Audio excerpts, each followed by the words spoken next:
see names appearing in chat. And very happy you could make the time for this today. Appreciating how busy everybody is. So we have an action-packed 2 hours ahead of us, going one step deeper into our topic. Before we do that, there's something I wanted to share. So last week, someone mentioned GitHub, um, which is a very interesting topic, very important, but a little bit out of scope for these sessions. So I wrote a very short thing, which I'm now struggling to share in chat, which is disappointing. But I wrote a short Word document with an introduction to uh, version control, Git, and GitHub. Um, I will find a way to share it as Sophie is suggesting after the session. And as with anything that happens during the sessions, we're here to help. Come back with questions. Very happy to interact outside the walls of the session to go a little bit deeper on these topics. If it's directly related to R and stats, that's fine. If it's more about Git, version control, I'm always happy to chat through these topics because they are interesting. Let me share my screen. No, before that, do that, another bit of introduction. We shared some slides and some code last week after the sessions. It contained all the material that we covered, plus a little bit more material, plus examples for you to play with on in R. Are there any questions? Did anyone have any issues? Did anyone get stuck at any point? Did anyone find an error in their code as they were playing with the numbers that they could just not get past? Feel free to put your hand up and we can talk through any issues. Okay, so I trust that you've all looked through the code, that you've all had a play, and that you're all feeling happy. If that's not the case, as I was saying, at any point, very happy to go into a bit more depth outside these sessions if needed. We wrote this in the email that went out, but I cannot stress it enough. Programming is something that you learn by doing. I think these sessions hopefully will give you a nice introduction and a nice first support to start moving. And I'm sure you can watch many YouTube videos and read many books, but at the end of the day, you will not learn programming just by listening. You've got to sit down, write the code, get errors, debug it, get frustrated, debug it again, and then finally it will become a fantastic, incredible tool that will help you throughout your career. Right. Let's put some slides on the screen. Where are we? So there's been an introductory PHM session. The second one, as we mentioned, will need to be rescheduled for the future. We spent a couple of hours last week looking at the very basics of R, trying to understand the initial concepts and the basics of the language. Our end goal here remains thinking ahead at population health management. So here, by the end of these sessions, what we want you to be able to do is to start thinking a bit more about how you can be great analysts and support your local health economy, your colleagues, your function at work by writing code and creating, doing great maths to help throughout the PHM cycle. It's analytics is a huge part of how PHM works. So in future sessions, we'll look at true applications in population health management. So looking at segmentation, looking at risk prediction, stratification, and looking at impactability. Today, however, is another foundational session. So today we're going to look at stats. Now, I am quite confident that a lot of you will be familiar with most of the statistical terminology that we will bring up today. What we're going to try to do is to actually put that into an R context. So we will show you how to actually write the code to do those small initial stats things with the software, rather than relying on other tools which are often more limited.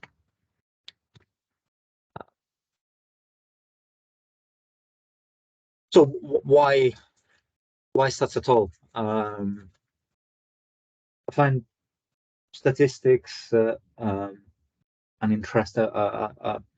interesting branch of human knowledge, because I find that humans are naturally not very good at stats. It takes quite a bit of effort. We all have biases. Our senses, the way we organize the world in our heads, is built upon our experiences, and evolutionarily, we are we develop to be reactive creatures. Stats is the discipline that tries to help us to take a step back, and instead of relying on our gut instincts, it helps us to try and get a little bit of objectivity behind what we say. It helps us smoothen the edges of our biases. It helps us feel like what we're saying is not just purely based on our initial impressions, but it gives us more confidence, and it allows us to share our thinking in a systematic, more formalized way. Now, with this said, I fully appreciate that in any of our work, there are many ways to introduce biases. Even the statistical approaches that we use will inevitably introduce biases. However, this is a great first step to help us be fairer and more objective in the decisions we support. But before we jump in, and for the rest of the session, we'll really dive into the topic. I'm going to take, again, a step back and ask, why are we looking at stats as part of this course? Now, this is the main slide from a key slide from session 1, and I wanted to bring us back to the fact that PHM is an intelligence-led approach. So the idea is that in PHM, we do our best to have that confidence, that objectivity at every step of the way, because we're dealing with big, complex problems that do require a bit of support. As a human being, I cannot fully put in my head millions of people and calculate just in my mind the differences between all those individuals. And there are degrees of subtlety that require some more care. And that's part of why we are trying to, we're doing these technical sessions, making sure that you all have the tools to support the decision makers in thinking more objectively about each decision. As I was saying, stats are also a great way to standardize our the way we communicate with each other. They give us a common language and a common understanding of a set of measures. So another great power here that this session will give you is to support that shared understanding. PHM is something that happens across a system.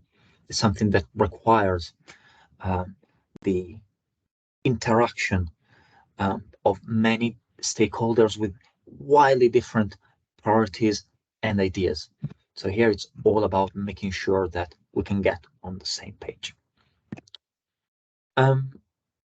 Any questions before I do a tiny bit on the basics? Any questions on the introduction?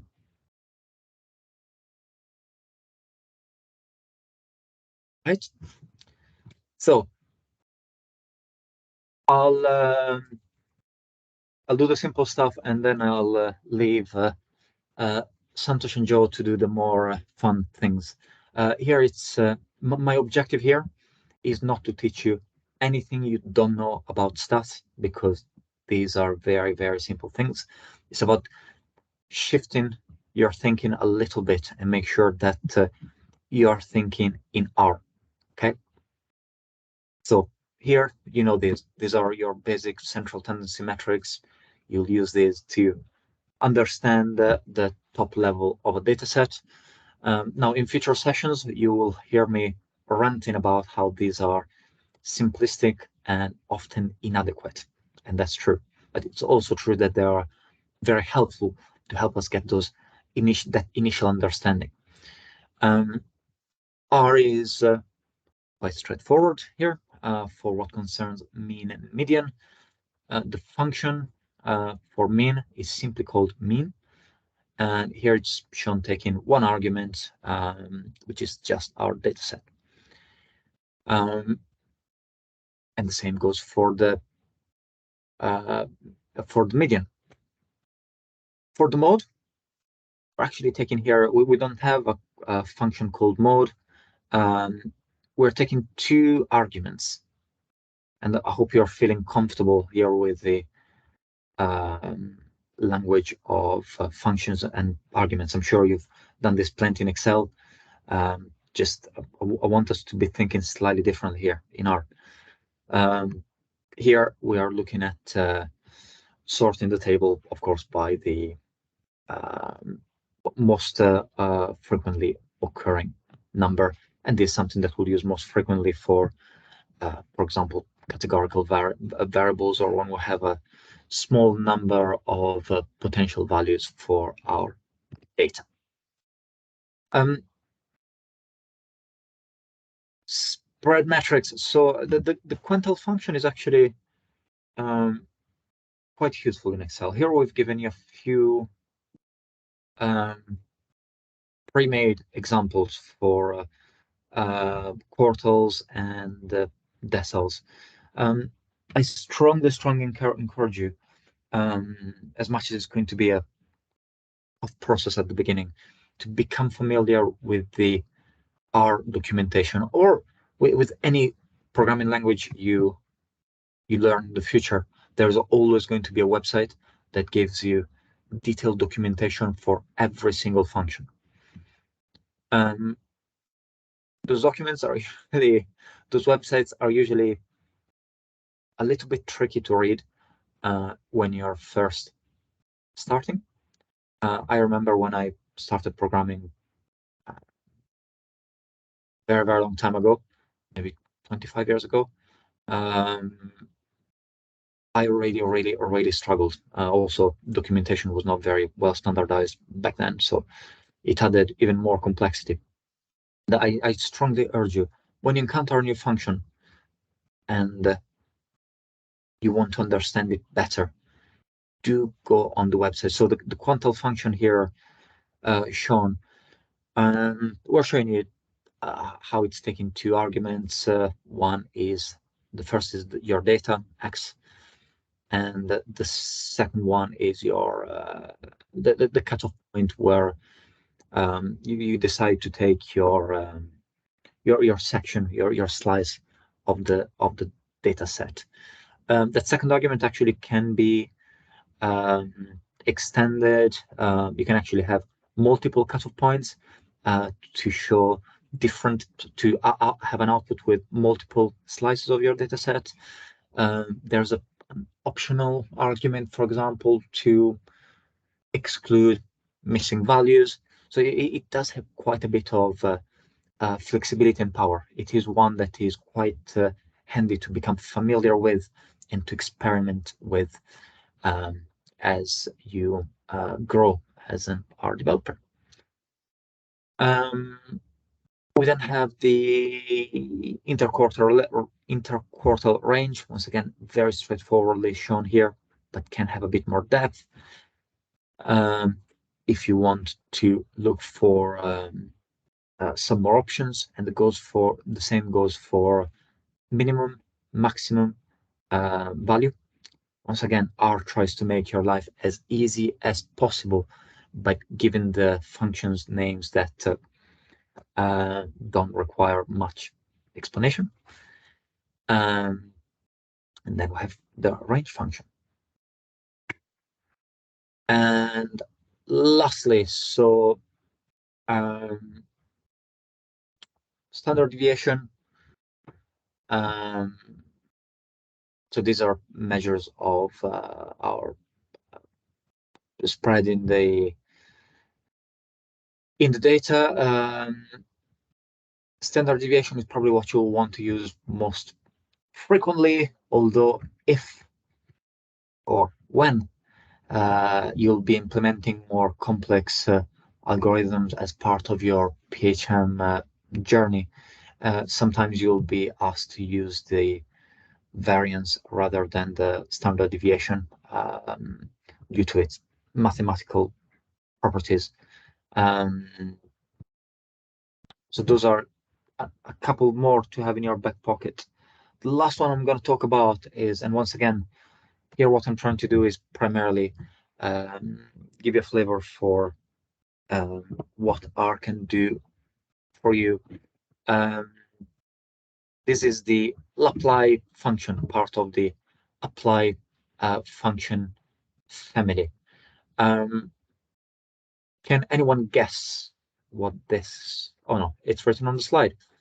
No guessing. This is very, very useful. So it's the apply function family. And once again, R tries to make your life easy by giving you a function name and then trying to use it as consistently as possible. So the apply family of functions usually takes as an argument another function and applies it in a number of different places. This example, a line that should you need it, you can just copy and paste, gives you the standard deviation column by column across your data set.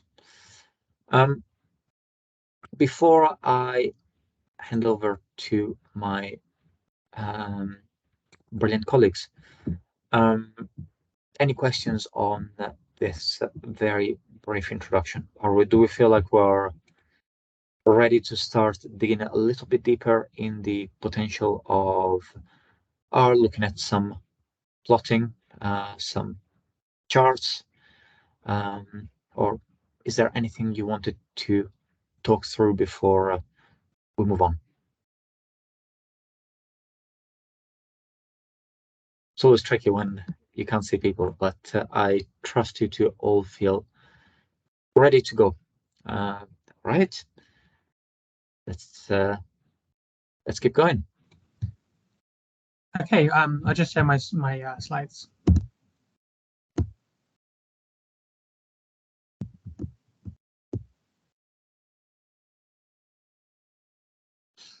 Okay, so hi everyone. So very much associated with statistics is the idea of the data summary and graphing. And these are fairly simple to apply in R. So in R we have what's called the summary function, and this will just give you a quick overview of the key metrics in your data. So imagine we have a data frame, a big data set, and we want to establish the summary of each column. What we do is we apply this function called summary, which takes as an argument the data. And you can also do this slightly differently. We might want to group the data in some way. Imagine you've got a smoking data set, and you have some data with which concerns smokers, some data which concerns non-smokers. We might want to first group the data and then establish the summary on each of the two data sets. And to do this, we can apply a function called by, which takes three arguments: the data as the first argument, the specific column we want to group on, so that might be smoking status, and then the function, in this case, summary. Now, the summary function will tell you different things depending on your variable types. So if you're dealing with numeric data, the summary is going to tell you information about the numerics of that. For example, it will tell you the minimum, the maximum, the average value, potentially sort of the first and the fourth and the third quartiles, which is what I've shown in this blue box here. This is just a summary of what comes out of the summary function if you apply it on a numeric column. But equally, summary function can tell you other information if you work with other data types. For example, if you have what's called a factor variable, so this is just a categorical variable which has discrete levels. For example, if you had one variable which was the diabetes status of a patient, so if or not they have diabetes, the summary function will tell you the count of each of those categories, and it's a very quick, sort of dirty way of analyzing, what's in each variable. As well as the summary function, it's always very important if you're doing stats to plot your data, because the stats will be reinforced by plotting, and the plotting will reinforce the stats. And if you want to graph your data, you really need to understand your variable types, because the graph that you choose to use will only be dependent on which variables you're working with. So, for example, if you'll all have used a bar chart, in Excel, it's a very simple thing to do in R. You'd use a function, for example, called bar plot, which all it takes is a table of a particular variable X. And this bar plot is a function of one categorical variable. So in this case, I've drawn a picture of frequency, so that's number, the count, versus it was an obesity data set, which we'll be working with later. And here the variable is no or yes, so depending on if there is a family history of obesity. So that was very simple to do in R. You just apply the function bar plot. Inevitably, we often want to work with percentages instead of raw count numbers. So we can use a particular slightly modified version, which still takes the bar plot as a function, but as an argument into that function takes this prop.table on this other table. And that'll just give you a plot of the relative frequencies, the percentages. So that's it. That's just an example if you have one categorical variable and you want to graph it using a bar plot. But we have many other plots available to us. One common one used in PHM is called a histogram, and this is the graph shown on the right here. And here I've worked with some data which had the height of different patients. And the histogram, all it does is it shows the count of the variable as a function of different bins. So these are different ranges. And you commonly would choose the number of bins, or you let the function automatically choose for you. And to do this, we use a function called hist, H-I-S-T, which takes as a input the variable x. And this is, you use a histogram if you're working with a numeric variable. Equally, you can plot the distribution of a numerical variable. For example, I've done a distribution here on the variable weight, so the weight of a patient. The box plot, it has a number of different key elements. One of those is the median, which is the middle value, the black line on the graph, which is on the left here. You also have what's called the upper and lower quartiles. These are the values of 25% and 75% of the data values if they're sorted in order. And you have some other values. So you have the sort of tails here, which represent slightly lower or upper limit values. We can also put outliers onto this plot to represent potentially values which we may want to exclude in the data. And to use this, we just use a function called boxplot, again taking an argument of a particular data frame variable x.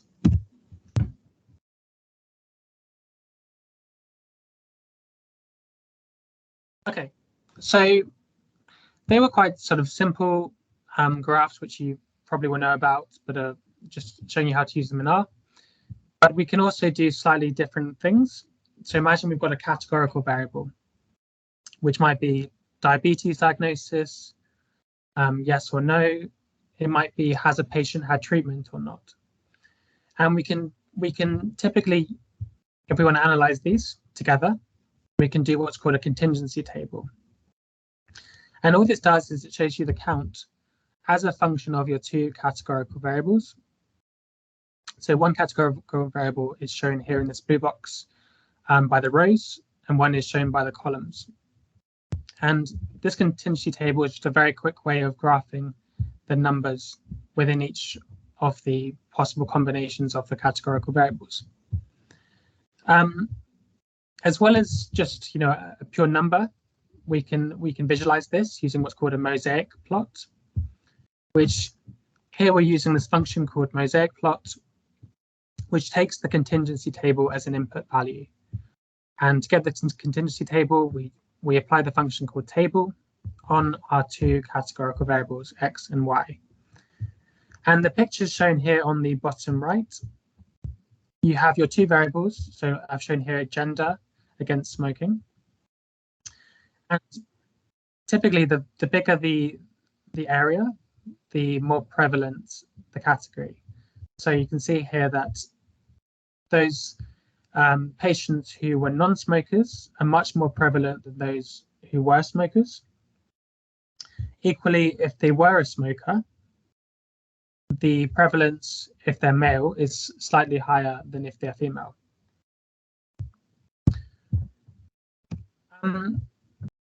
As well as working with categorical variables, if we want to understand other variables, we might move to different plots. And again, that's fairly simple in R. So imagine we've got two numerical variables, like a patient's length of stay and their age, two numerical variables. If we wanted to plot them against each other, we might use a scatter plot. To do this, it's very simple. You use the function plot, which takes as an input the two variables x and y. So in this case, length of stay and age. Very often when we work with PHM data, we also work with data which we want to plot as a line graph. For example, if we want to map our length of stay as a function of the year, we might plot this. We might want to show the connections and whether or not it's increased or decreased using a line plot. And the only modification here to a scatter plot in terms of the argument is to use this additional argument called type equals L for line.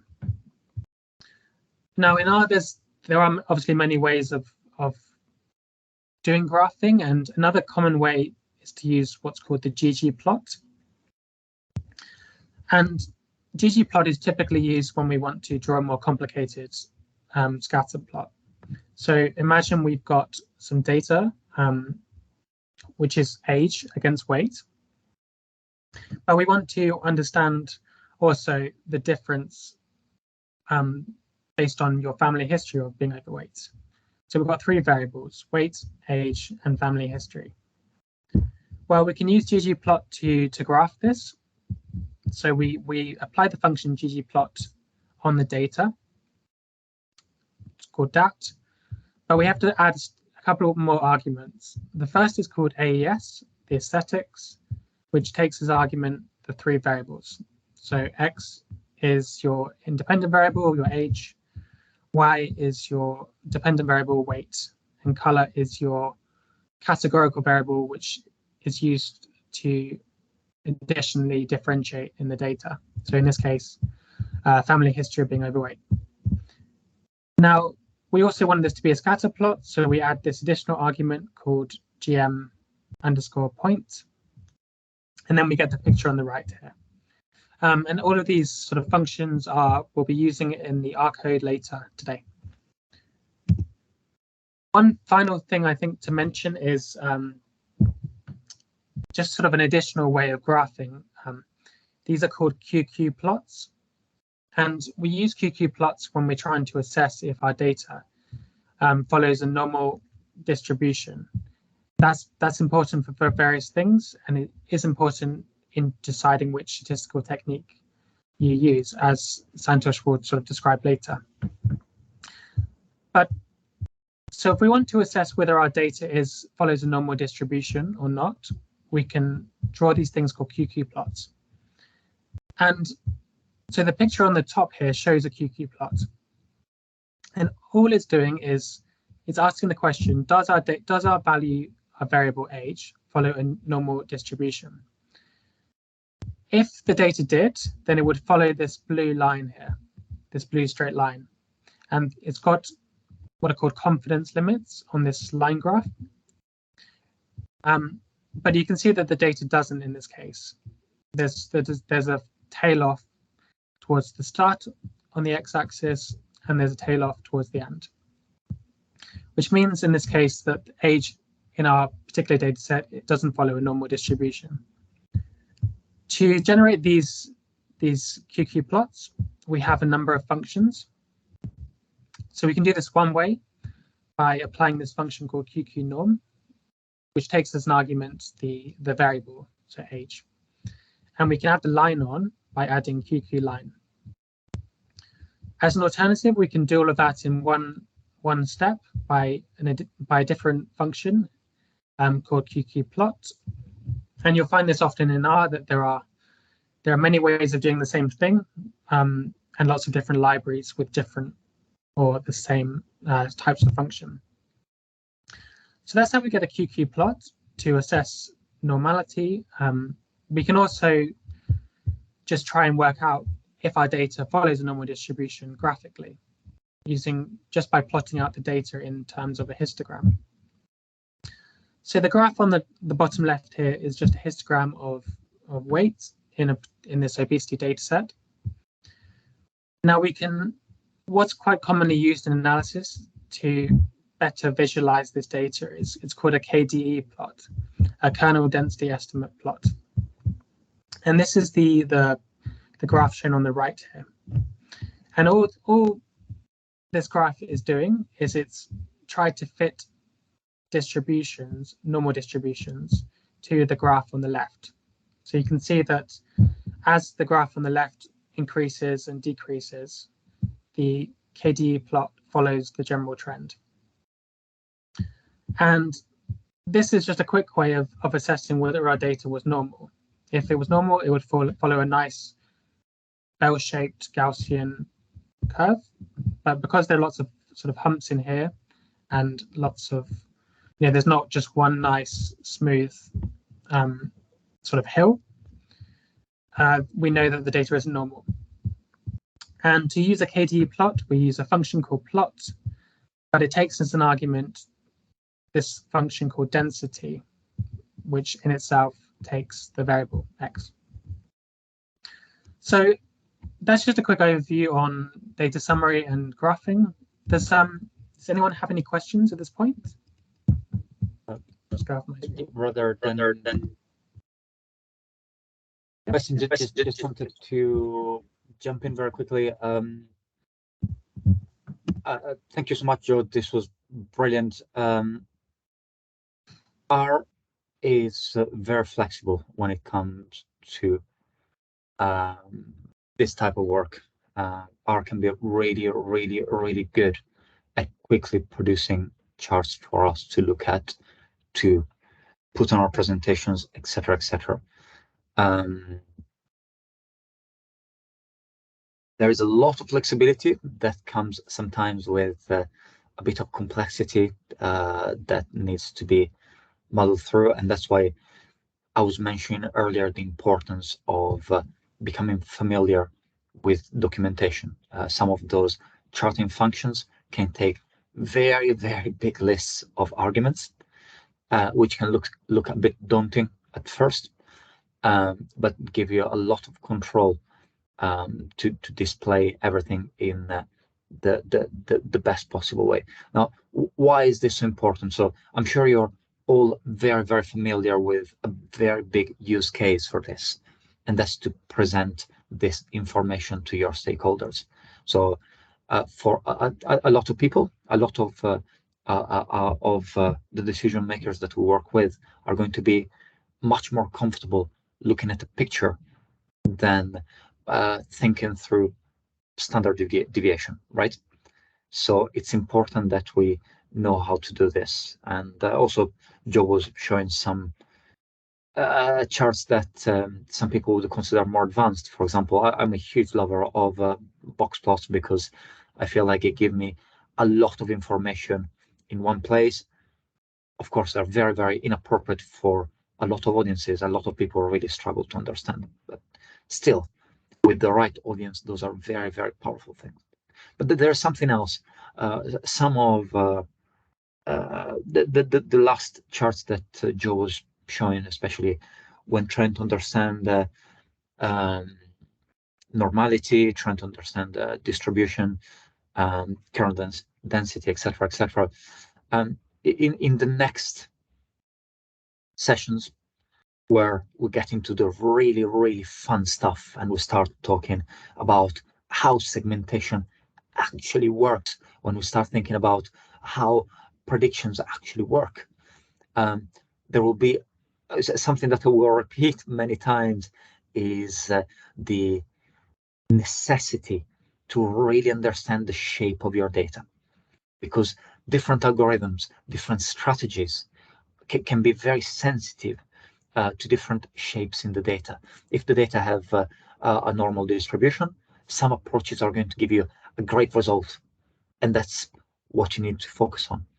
In other cases, for example, if there's a skewed distribution or if there are multiple peaks, then it's time to think about different strategies. So being able to become familiar with these functions and understand how to properly explore the data, to think ahead and plan your analytical strategy in your PHM cycle is going to be crucial to delivering the right solution for the right data set.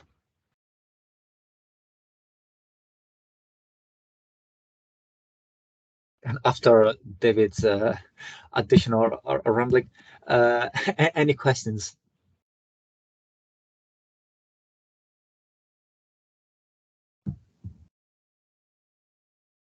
No? Okay, well, I'll pass over to Santosh, who's going to talk about statistical testing. Thanks, Santosh. Yeah, thank you, David and Joe, for presenting this information. I'm here something talk about once you get your results, then how you should know about whether they are statistically significant or not, whether they are different or not. So for example, if you have a population and you randomly draw some sample from that population, and then it is very necessary to know whether those two samples are any difference or not. So for those testing, we're gonna use here a few things, and we're gonna cover about the odd ratio, what is the odd ratio, and how you can utilize to find out like the risk calculations, and then you have a confidence interval. What is the confidence intervals, and where we can use these confidence interval in the statistical analysis, and very important part here is the p-value significance, and also we're gonna take care about a few statistical tests, for example chi-square test and ANOVA testing. So before doing any kind of data analysis, it is very important to know what type of the variables you are working with. Why it is very important? Because when you are going to do the statistical analysis, there are n number of methods. There are different methods to find out whether they are significant or not about your variables, about your samples.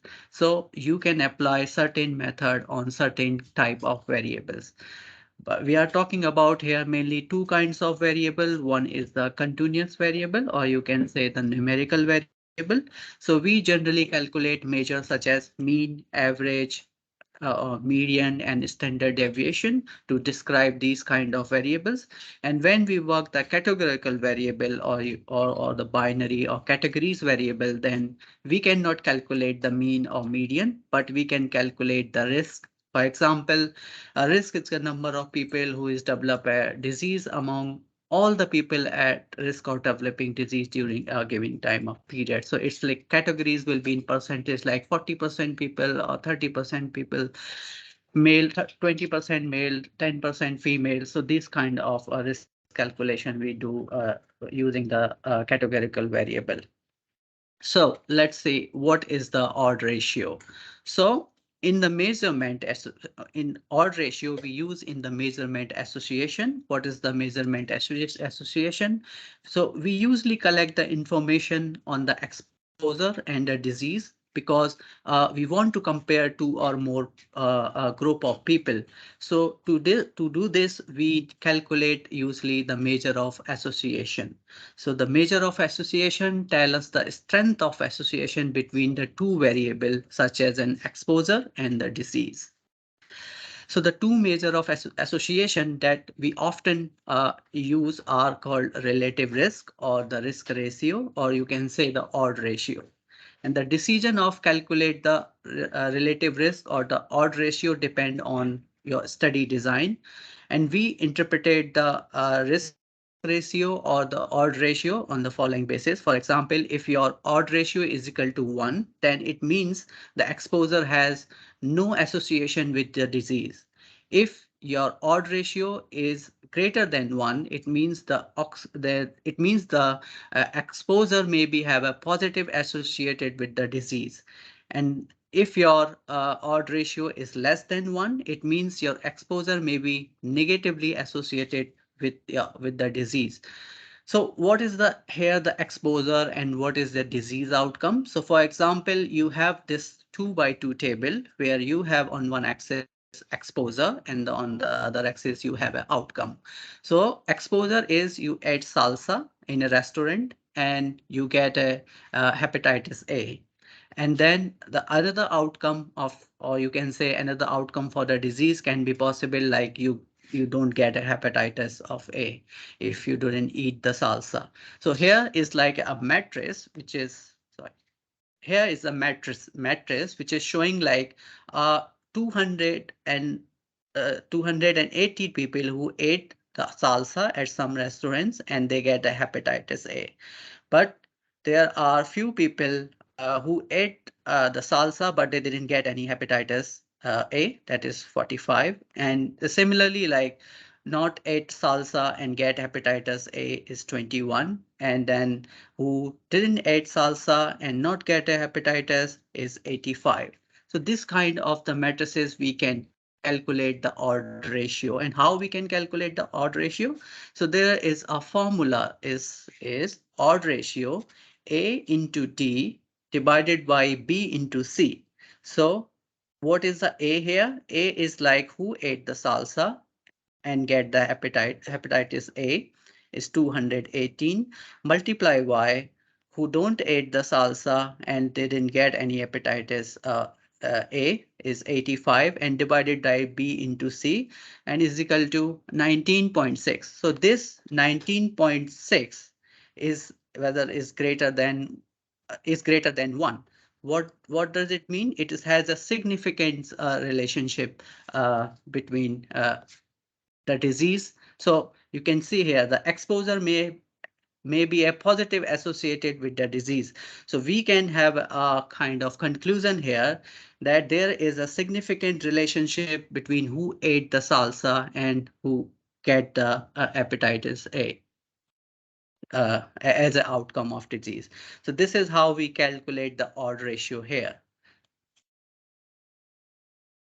So the thing is, once you calculate this 19.6, so when we calculate an estimation of this odd ratio or measure a association between the outcome and the disease, then the number of this 19.6 is called a point of estimation. So this point of estimation is how we can know about how do we know whether this odd ratio 19.6 is something meaningful for our investigation, whether it's telling the true significance between a disease and the outcome or disease or the exposure, how we will calculate this. So we will use the confidence interval for this. So we can start by calculating the confidence interval around the odd ratio. Once you calculate the odd ratio, then we can have a confidence intervals around the odd ratios. The default odd ratio is usually we calculate 95% confidence interval, but this can be adjusted according to the study or the label. For example, we can calculate about 90% confidence interval, sometimes 99% confidence interval. So it's depending on the label of the desired label of the precision you want. So how the actually the odd ratio calculated. So for example, in statistics parameter of population, we often estimated the based on the samples. So we have at the left hand side is the entire population, and then from this population we are extracting a very small number of sample. So this parameter that are estimated are, for example, what we are doing, we are calculating the mean or the variances here. So let's have another example how the confidence interval is work and how they can calculate. Suppose we have a size of population, and in this size of population we want to so suppose this population is belong to some basketball players, and we want to measure the height of all the basketball players, right? So we can draw from the each sample is likely outcome with the different of mean. So for example, if we have like draw the different samples, sample A, sample B, and sample C, and when we calculated the means, they have a different of means. So for example, first samples is mean is greater than the other sample mean. If we are calculating is a much lesser, and the other one is a much higher one. So if we randomly draw few samples, so then each samples have a different means, right? Then now it is very useful to know the range. So the range is lie between these the three means, and then this is the true value lies within the high probability, which is this range we called is the confidence interval. So our true mean will be somewhere around these range of the confidence intervals or different means, you can say. This is what we call the confidence interval. And in R, there are like two lines of the code which you can calculate the odd ratio and the confidence interval along. So I will let you know during the practical session how you can calculate the odd ratios and the confidence intervals. And this is another example when your data is normally distributed. Then the confidence interval, how you can calculate, there is a formula is x bar z multiplied by s upon under root n, where x bar is a mean value and s is a standard deviation, under root n is your sample size, and z is for z value of confidence labels. So now you calculate the odd ratio, you calculate the confidence interval. What you want to do now, you want to calculate is there any association between like two categorical variables. So suppose if now you are working in the categorical variable and you want to see whether those two categorical values have a significant difference or not. So for this, we use the chi-square test. And the chi-square test hypothesis is that we used and we want to determine whether there is a relationship between two categorical variables. And when I'm saying the categorical variables can be like this particular types, for example, gender, which can be in two categories, male, female, or you can say the other gender also, but in our case like 0, 1. And then age groups can be also treated as a categorical variable. So if you have a range, for example, 15 to 19, you can categorize as a one group, and 20 to 29, you can categorize as another group, and 30 to 39, you can categorize in another group.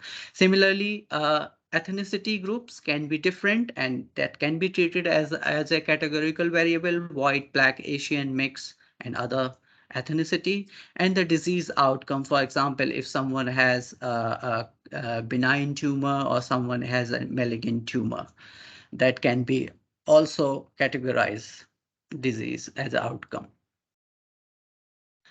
So let's see, we have one example here. We want to find out the relationship between, as I said, two categorical variable. In our case, we have one categorical variable is the gender, and then other categorical variable is disease outcome. So we want to find out whether there is any relationship between these two categorical variable or not. So how are we gonna do that? So this is our table, which is called the observed frequency. For doing the chi-square test, we need a table which is called the observed frequency. So for example, there are 23 females who has a benign tumor, and there are 20 males who has a benign tumor, and then 20 female again who has a malignant tumor, and then 29 male who has a malignant tumor. And then we have a total of both the axes. Now, once you calculate your observed frequency, you need to calculate another frequency, which is called the expected frequency. How you gonna calculate this expected frequency? Then there is a formula. The expected frequency cell is equal to row total into column total divided by number of n. So let's see the example. We're gonna calculate the expected frequency for the female 23, right? Then the formula is row total. So the row total for 23 is 43. So we're gonna put row total as a 43. Now we need a column total. So the column total is 92.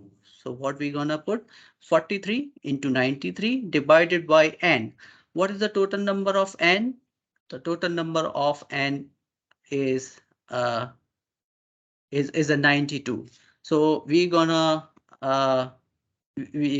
calculate like 23 is a row total, and the column total is 43. So 23 into 43 divided by 92. That will be our first entry, and which will be 20.0. Now we're gonna calculate for the benign tumor for the male, which is 20 here, and the expected frequency will be so row total. So row total is still 43. And then column total is 49. So 43 into 49 and then divided by total, which is 92, and which will be 22.9. So this way you have your observed frequency and your expected frequency. Then you can put into this simple formula, which is you're going to calculate for each and every cell. So the formula is you have to put your observed frequency. Suppose in one case is 23. Then you have to minus expected frequency, which is here 20, and then divided by EI again, which is your expected frequency, and then expected frequencies again in this case 20. So if you're going to put in this formula and then you calculate for each, and then you can do the summation for the each and every entry in the columns or row, then it will be the 1.4. So now, once you get this 1.4, you have to look at the degree of freedom. So degree of freedom is number of row minus 1, which is 2 minus 1, and then number of column, which is again number of column minus 1, which is again 2 minus 1, because we have a 2 row and 2 columns for the male and female and the benign and malignant tumor, which will be the 1. And then once you get this degree of freedom, you have to check the distribution table, which will get from the R code. And then you have to match, you have to see the index of 1 into that distribution table. So I got the index of 1 is 3.841. So you can say that the chi-square test has a less than value of 3.841. It means the null hypothesis is rejected. So our initially null hypothesis was there is a relationship between two value, but here is a rejected. So we can say like there is no relationship between a gender and a disease. So this is how we can calculate relationship, or you can say the significance between the two variables. And in this case, our variable is the categorical variable. So now we calculate this for categorical variable. The next thing is very important is the p-value population. P-value. Sorry. Just very, very quickly, just before we move on. Thank you so much, Santosh. I just wanted to check in. I think a lot of this stuff is very, very easy and straightforward if you've done it before.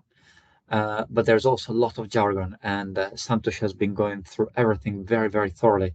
But I just wanted to check if everybody is feeling comfortable so far, because if you're not used to thinking in terms of null hypothesis and observations and these types of statistical testing, there's a lot of there was quite a bit back there. Even if you're familiar with the concepts but not with the language, it could have been a lot.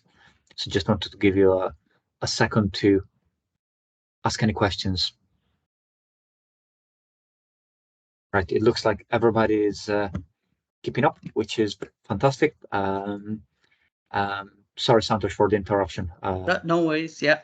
So in the p-value, what we do in p-value, so how do we know that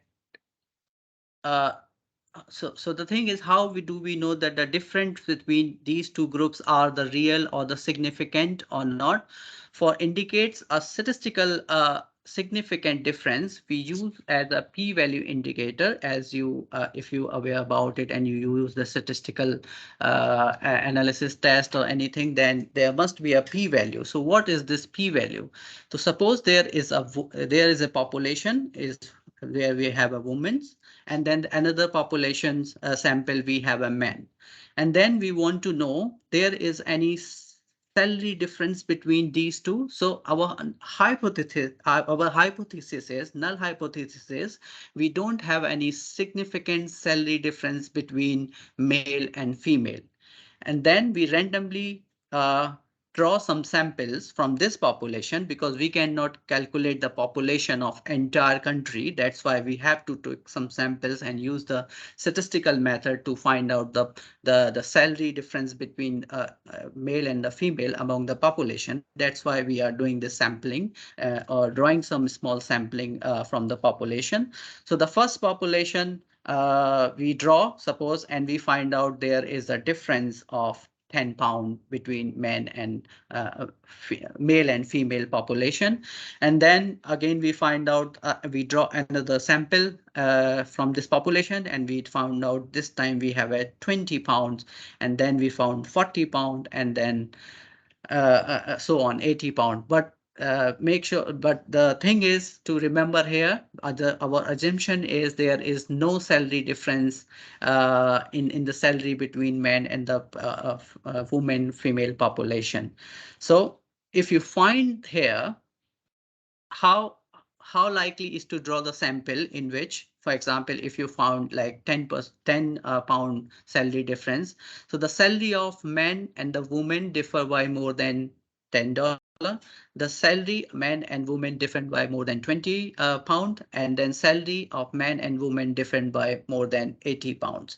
So suppose for the 80 pounds, how you can explain the p-value at the difference of 80 pounds, for example, 0.03, it is only 3% likely to draw a sample with a difference of 80 pound or more if there is no difference between the salary of the population. So still, if you don't have any, in hypothesis, you don't have any salary difference between male and female, then there are 0.03 chances, or you can say like 3% chances you're gonna draw a sample from this population and you will find a 80 pound difference of salary. So this is how the p-value is calculated. So the p-value significant if it is a 1%, lesser than 1% from the alpha value, then you can say you have a highly significant.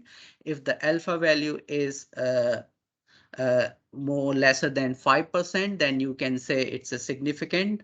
And then if your alpha value is greater than 5%, then I think it should be corrected. It's a non-significant here. So this is how we find whether this random sample you are drawing are the significance or not. So it's based on these p-values. Now another test is the ANOVA testing. So we have done so far the testing for the categorical variables. Now suppose you are working a variable which has a numerical variable. How you gonna do that? You can apply the ANOVA test. The analysis of variant test is called the ANOVA test, which check whether there are statistically significant difference between 3 or more sample groups. So for example, again, you have one population and you have drawn like 3 different samples. So you got the different means here, or you can say the variances, but you want to check whether they have any significant difference between these these different samples which you drawn. So how you gonna do this? You can apply the analysis of variance test, or you can say one t-test for the independent test group between group and one, and find the significant difference in mean between the two groups. And you can apply also the ANOVA without repetition measurement, which usually find the significant difference, or you can say the mean between more than two groups. So they are the two tests you can apply there. All the tests, they have a research actually a hypothesis, or the research question is there any difference in the population between the different group of independent variable with respect to the dependent variable, or you can say the exposure and your disease. So the here null hypothesis, we assume that there is no difference in the population between mean of these individual groups.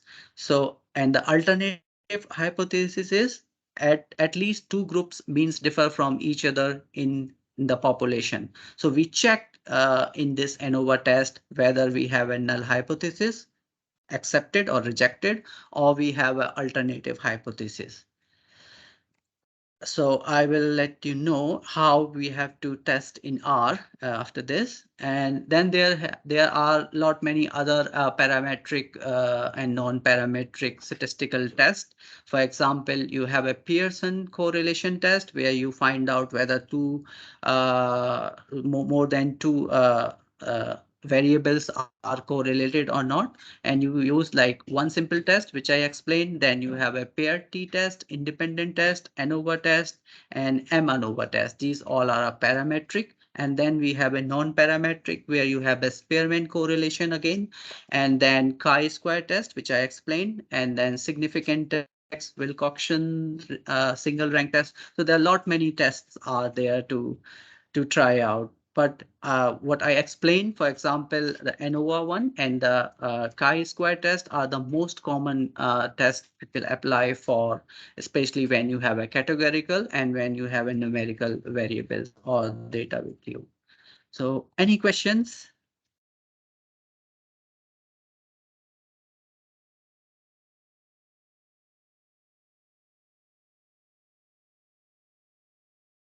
have one question. Please, Shana, go Yeah. ahead. Hi there. I don't know if you can hear me or not. Yeah. Yeah.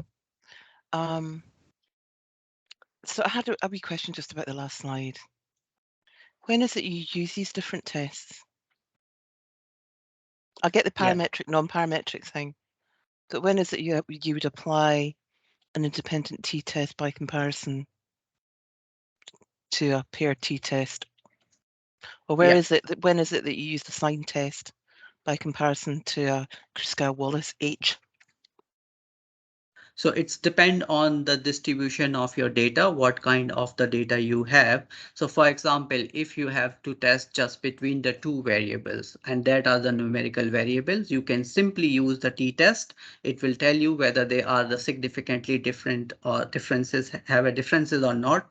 Then you have a two-way ANOVA test where you have a multiple numerical variable, for example, numerical variable A, B, C, and you want to find out the relationship of the all three variables A, B, C, whether they are significant or not, then you use the ANOVA one.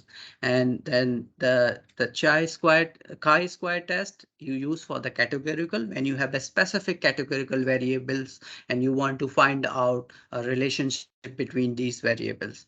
And then you have a Pearson one and Spearman. These both are used for the correlation among the numerical variables. So it's depend on what kind of the data and what kind of the data distribution you have. So check the data distribution, check what kind of the data you required, what the Joe explained about the properties of data you need to understand. Are you going to circulate these slides? Yes. Yes, of course. They will all be circulated. So just thank you so much, Santosh. Just to Would it be possible to drop in the when you apply these into this slide? We can definitely, yeah, there's definitely material. We'll add some more resources to help navigate that. This is difficult, so this is something that that definitely should always be discussed with colleagues. It's easy to get lost between all these tests. Just to quickly summarize what Santosh was saying, I think there are probably three key factors that you want to keep in mind when you're picking a statistical test. One is how many variables are in your dataset. It's very different working on a two-variable dataset or working with many more. The number of dimensions in your dataset grows. So sometimes thinking geometrically about these things can be helpful. You imagine thinking about shapes in 2 dimensions or 3 dimensions is a very different intellectual exercise, and the same goes for statistical testing. So number one, number of variables in your dataset. Number two, as Santosh explained very clearly, is the type of variables that you're working with.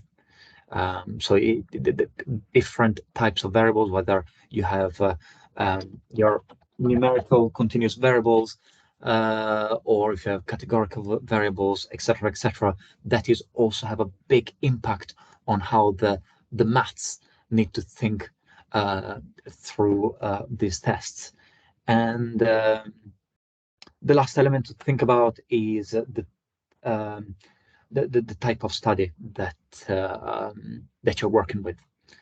So it's the number of variables, the type of variables, and the type of study. Those are the main things to keep in mind when picking. But we'll have a quick dig. So what I would like to append to this is maybe a little chart, if possible, that shows you how to pick. I'm imagining a little flow chart that goes down. I'm sure if we do a little bit of thinking, someone out there has done that for us, and we can just credit in it steal it and share it with you.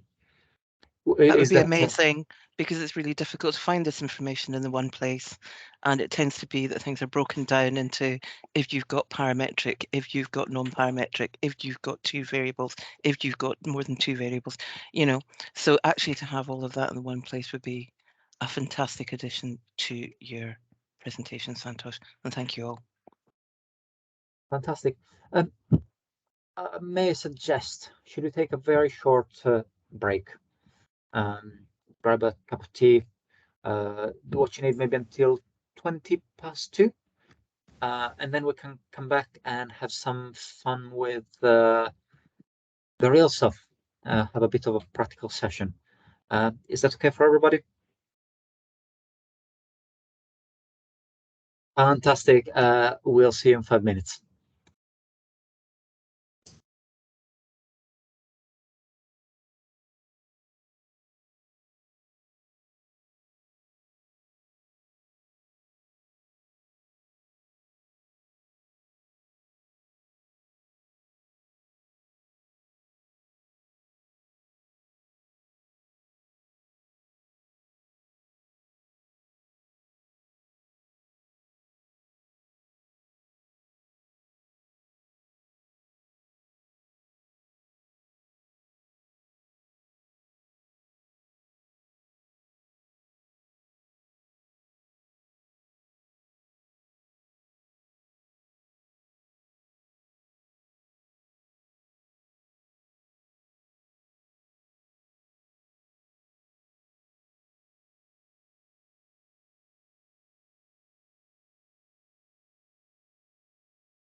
Right.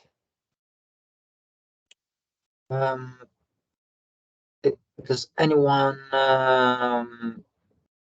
did anyone encounter any issues from a setup point of view with RStudio Cloud or with any other configuration that you might have put together? Once again, this is the kind of thing that can be a little bit of a barrier, not as much as it used to, but making sure that you have the right environment to experiment with coding can take a little bit of a little bit of time. Joe and Santosh, do you know if Google Colab supports R? I'm not sure, but Jupyter Notebook does, if we need it. Then Google Colab should as well. So as part of your Gmail account, you probably already have access to a programming environment that you can use to experiment. But if any of you have any needs, if you feel like you don't have the right space, sometimes getting the NHS to install even there are reasonable software packages on your machine can be tricky, but there's always a way to have some fun with R or Python. So if you're having any problems, if you feel like you don't have the right setup, just let us know and we'll help you get together. All right, should we get coding?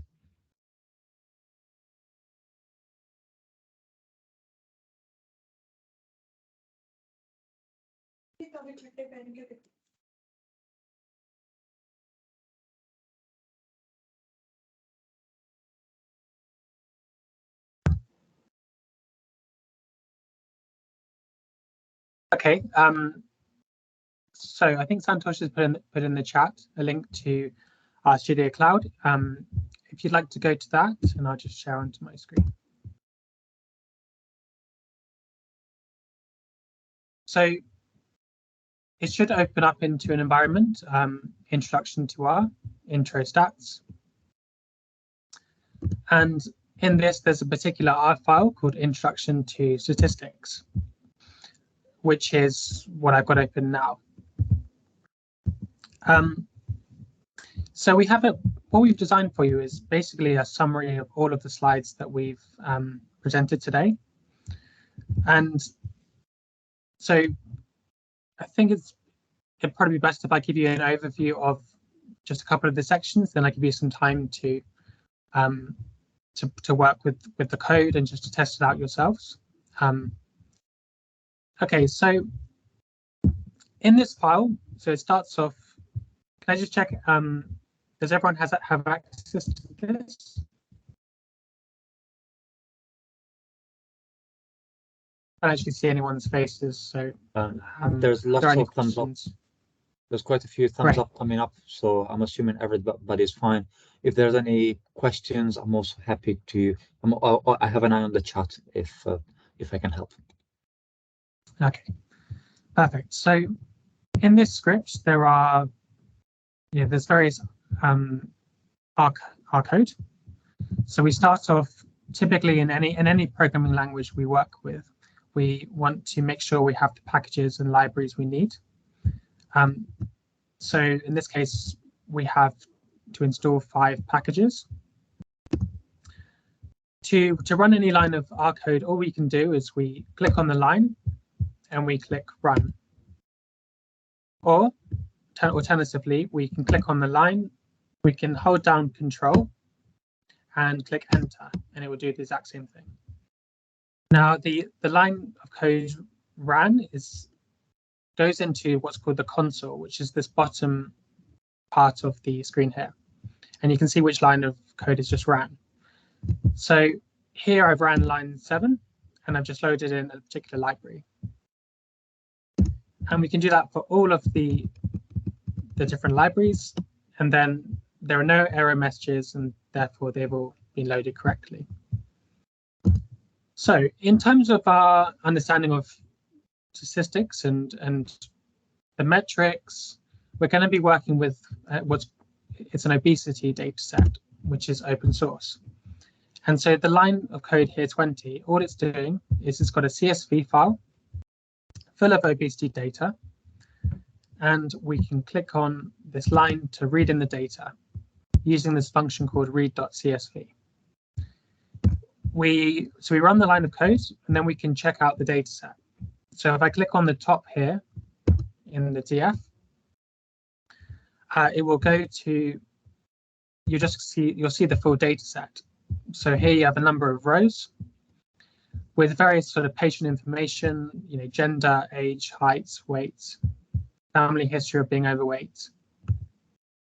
And we can, importantly, there's one variable which is all about obesity. So this one at the end, which says normal weight, obesity type 1, overweight level 2, etc. So this is the sort of classic case that we get a data set and we're not really sure what's in it, and we just want to explore it further. So typically what we do is there's a function called glimpse, which is just a way of glimpsing at the data. And so if I run that line, it'll tell me the variables, and it will tell me just some basic quick information of what that data looks like.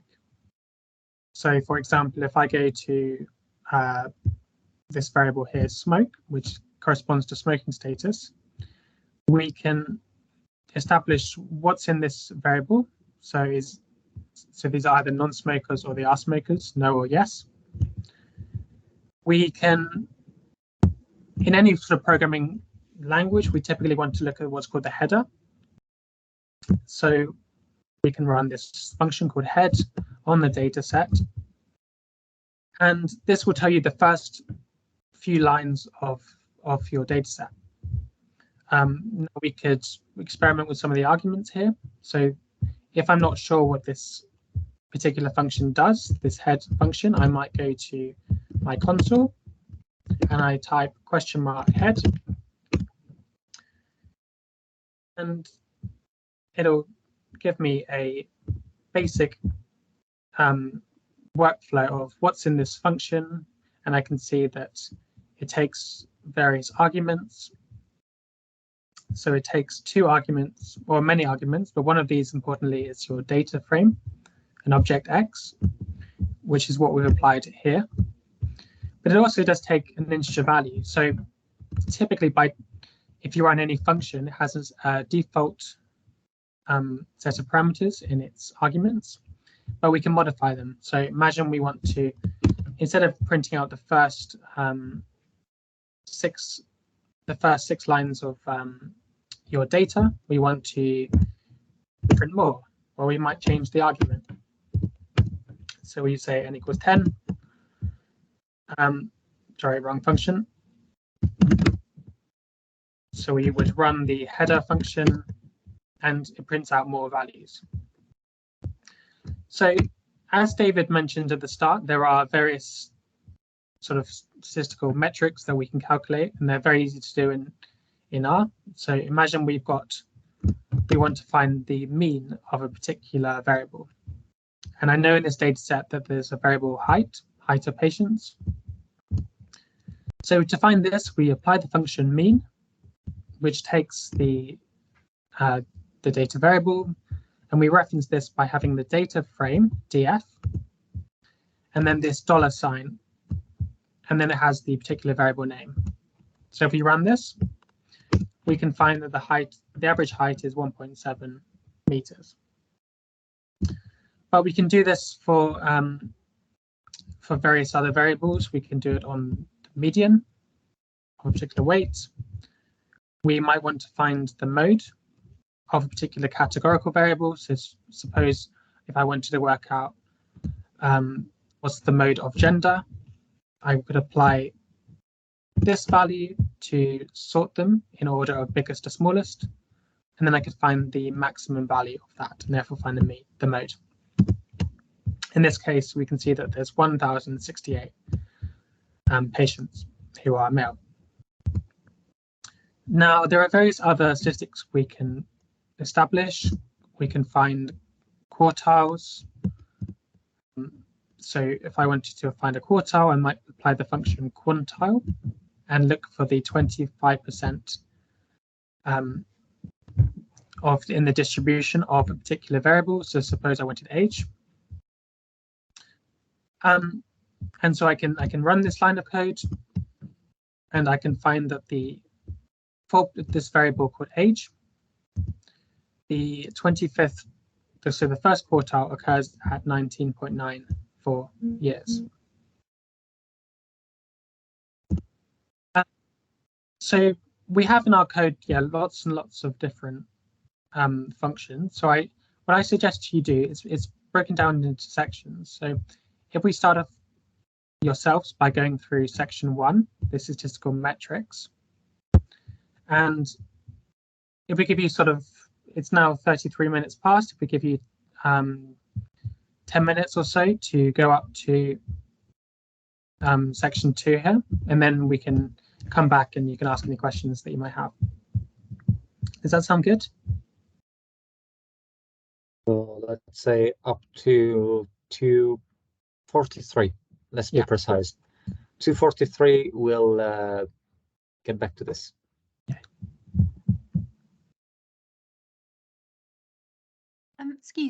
Excuse me, Joe. Can I just ask?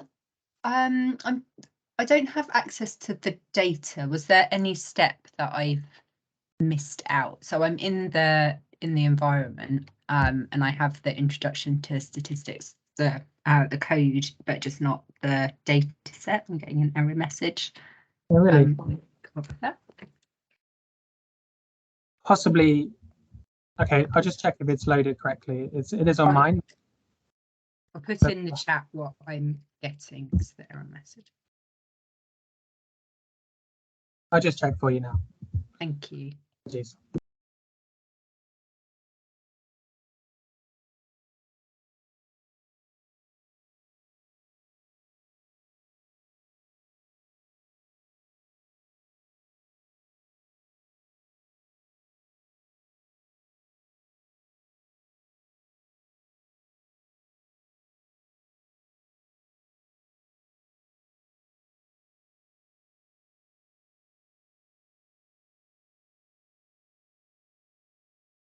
Sure, can you share with me the data directly in chat, and I will try to upload here maybe.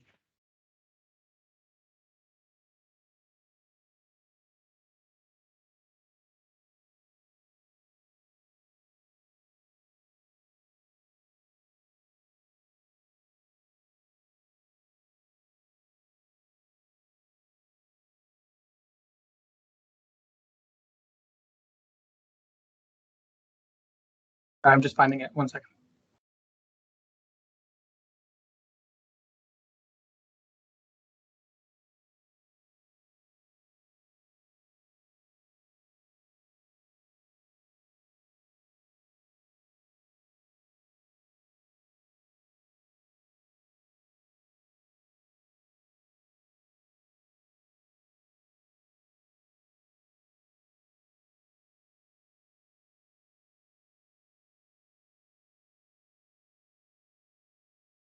So I just sent it, Santosh, to you. Email, that is.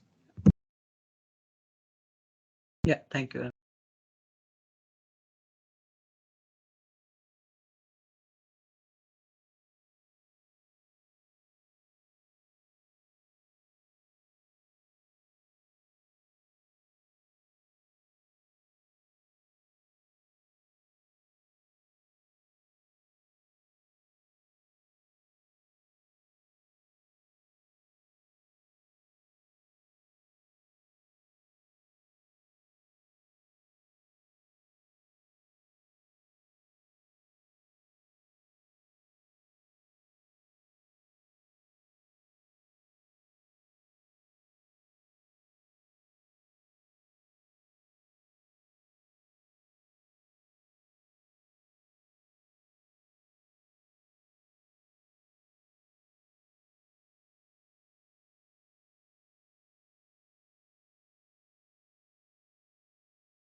You all please refresh your cloud. Maybe it will be there. It's there for me. I'm not sure if everyone else has it. Can you just share your screen, Joe, see what you could see? Yep. So on my screen, I can see the CSV files loaded in here.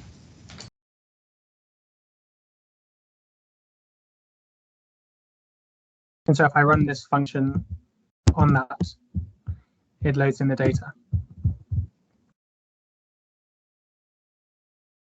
Can everyone else see this CSV file? No, I'm not getting that on my one either, Joe. No? Okay.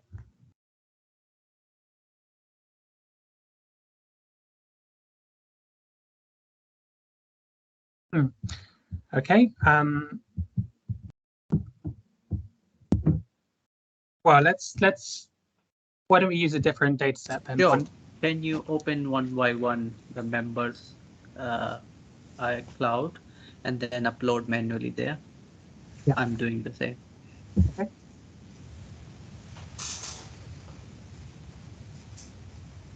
Or if not everybody's getting it, maybe Joe, just share your screen and do a demo rather than trying to be all trying to do. Okay, I'll do a demo whilst Santosh is maybe working in the background.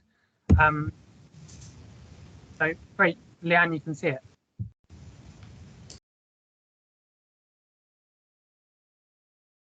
Yeah, so I think you might have. Seems like it seems like now people are getting access to it. So whoever not got yet, please let us know.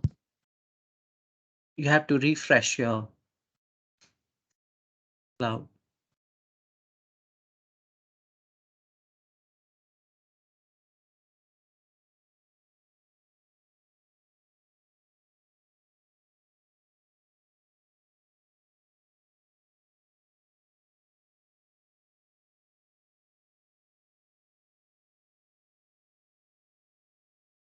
So I'm hoping everyone has access now. So just let me know if you don't.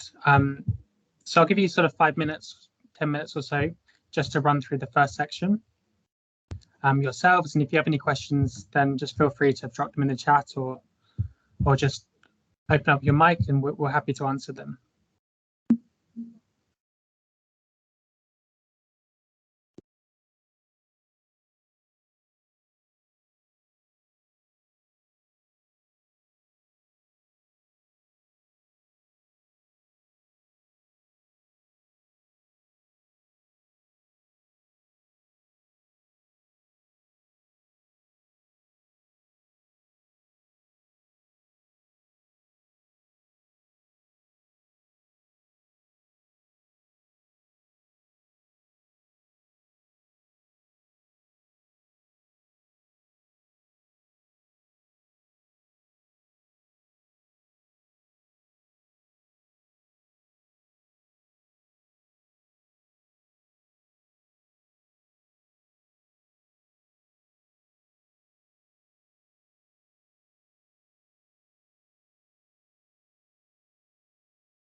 Hi everyone. So I hope you've had a bit of practice with the R code, and I hope you've managed to get it working. Does anyone have any questions about the code, or perhaps I can just continue running through the script and we can take any more questions then? Okay. So that was section 1, which is all about central tendency modes and basic sort of descriptors of the data, like quantiles and interquartile ranges and standard deviations. The next summary is the work I presented, which is all about how to summarize your data and how to graph it. So what we've done so far is we've just read in a data frame, which is an obesity data set. And if I had this data set and I wasn't sure what was in it, I would firstly just want a really good summary on some of the variables. And to do this, we can apply the function summary. So if I run that, that will tell me basic information about the different variables. So for example, if we wanted to know, well, how is the age distributed? If we run the summary, we could find out what the minimum value is. So it's 14 in this case. What's the maximum? What's the median and mean values? But there are various other bits of information in here depending on the variable type. So imagine we've got a categorical variable in here on smoking status. If I wanted to have a summary of this, I might write summary, and then I might convert this variable into a factor. So I might go df and look up smoking.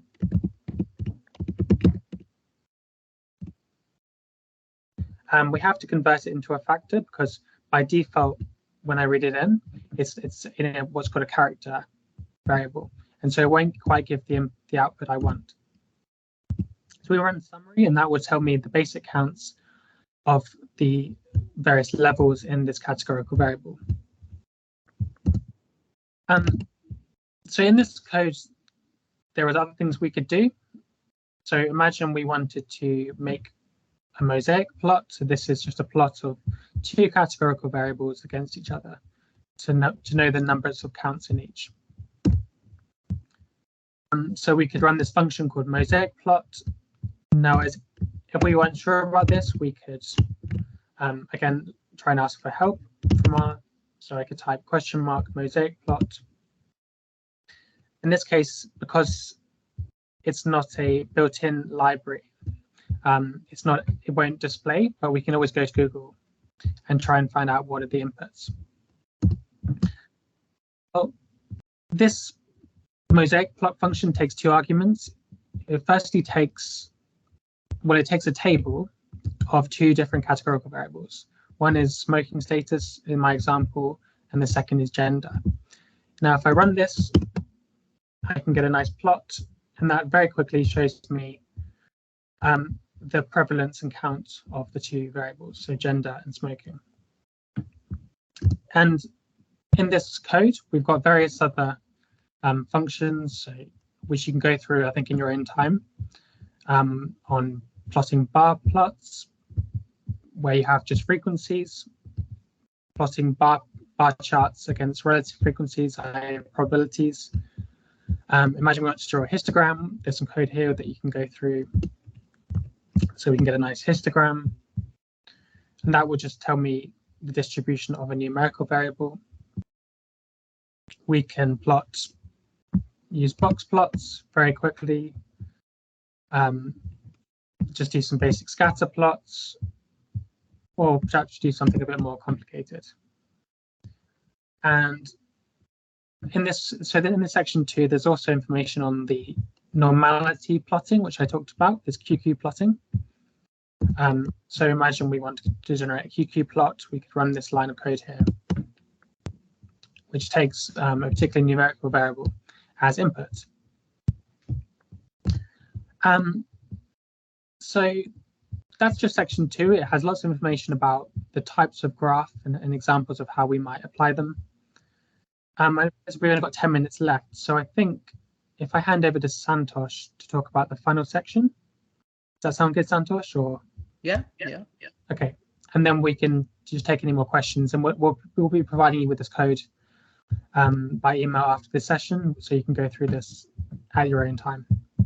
So thank you, Santosh.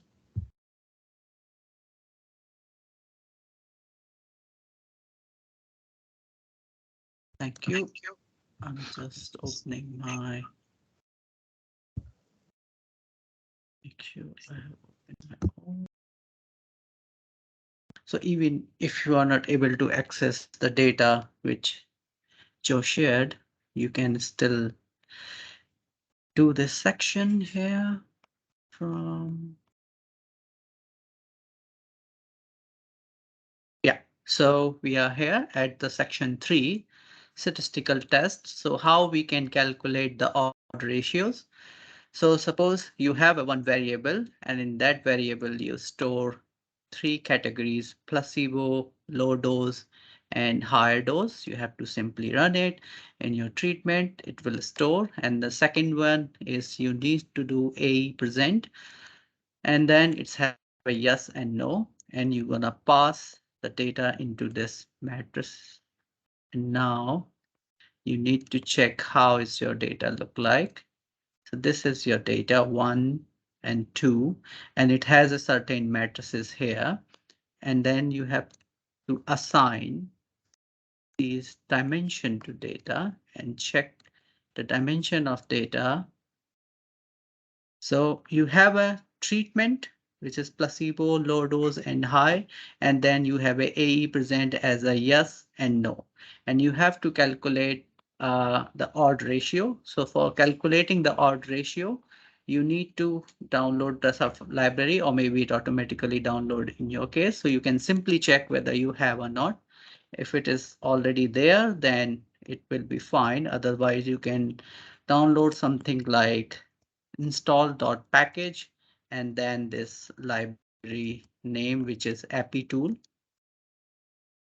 like this, and it will help you to download the library. But if you have already, then you can simply check and can recall API tools here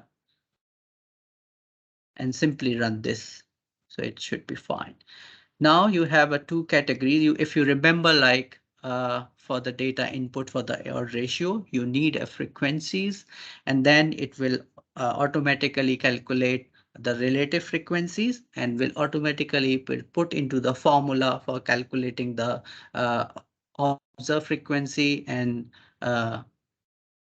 estimated frequency. So this is one variable where we are storing the values for the odd ratio for this data. So you need to simply run it. And this is a package. This is the library function within this package is odd ratio. So odd ratio, you can see here how the input is look like. The odd ratio, then x comma y value. In our case, we have a x and y. X is the treatment, y is the AE present yes and no. And then there are just different methods. So we are using a default method, but you can use mid DP method, Fisher method, and Waldy method, and small calculation method. And the default confidence interval is 0.95 within the range. We need to check whether, and you can, if you want, for example, confidence interval 0.99, you can define confidence interval is equal to 0.99. And then this is the, if you want to reverse your row and column, and this is if you want the correlation to, you can put simply true, and this verbose is like each and every step is gonna show you how it is calculating, which is default is false. So this is how you can check what are the input you can put into this function. So if we're going to run it here, and this is the values look like here, you can see. So the placebo, you have an odd ratio is 1.0. For the low dose, you have an odd ratio 4.7. And for the high dose of the treatment, you have a 7.8, and these are the p-value, whether this odd ratio is a significant or not. So for example, if you consider for the low dose 4.75, this is your odd ratio, and if you look into the p-value here, then it is 0.11. So if we check, this is our alpha values for the p-value significant, so you can check whether it's a 1% is alpha value is less than 1%, then it's a higher significant. If it's a 5%, then it's a significant, and if the alpha value is greater than 1, then it's a non-significant. So you can check here like if whether it's a significant or not here. So using the same tool, we can also compute the relative risk ratio. So in the relative risk ratio, you need to write down a function risk ratio and pass on your data.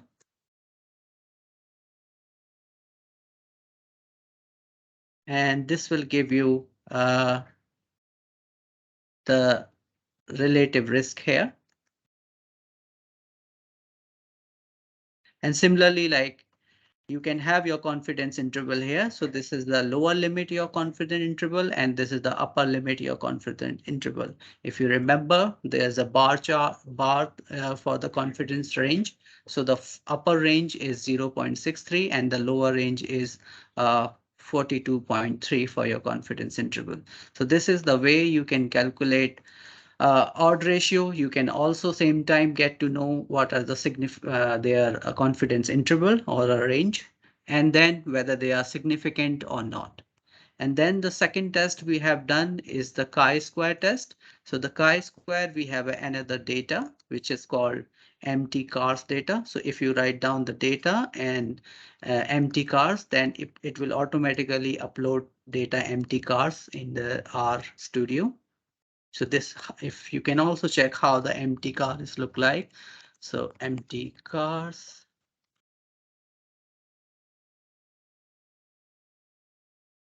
This is your data. This is recall is empty cars. So now we are going to work on specifically look into the two variables. The one variable is crab. So this is the crab is your last variable. And then this is the cycle variable is second variable. So now we want to find out whether there is any relationship or any significant difference between these two categorical variables. So it's look like it's a numerical, but it's a categorical here. So 6 is, you can say, another category. 8 is another category, same like it has category 1 to 4 in the crab one. So if you look into the tables and then see, then this is how the frequencies look like. And then you check, you are doing this chi-square test. So you have to write down simple chi-square dot test, this one.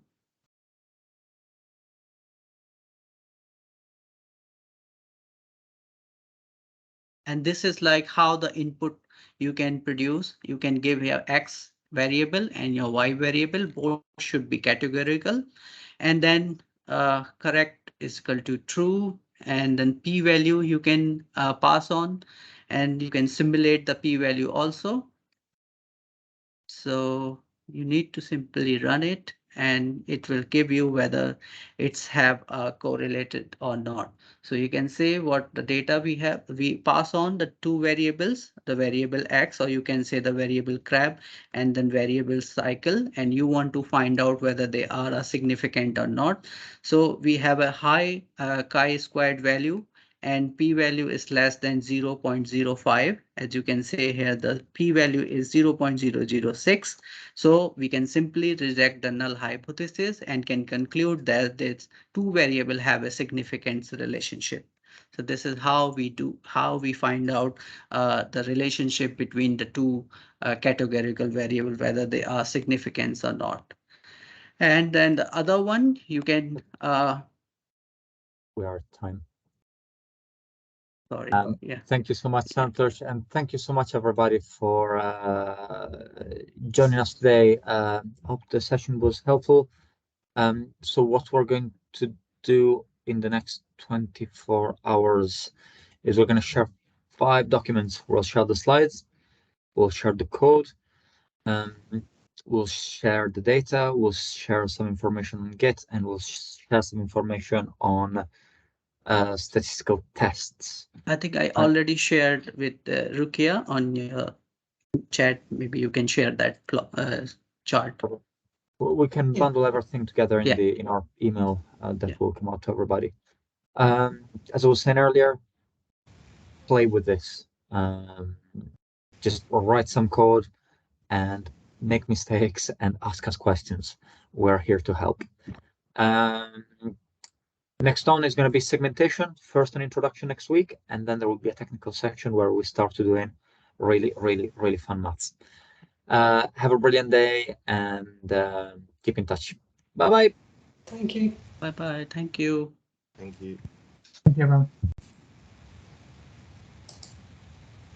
Thank you.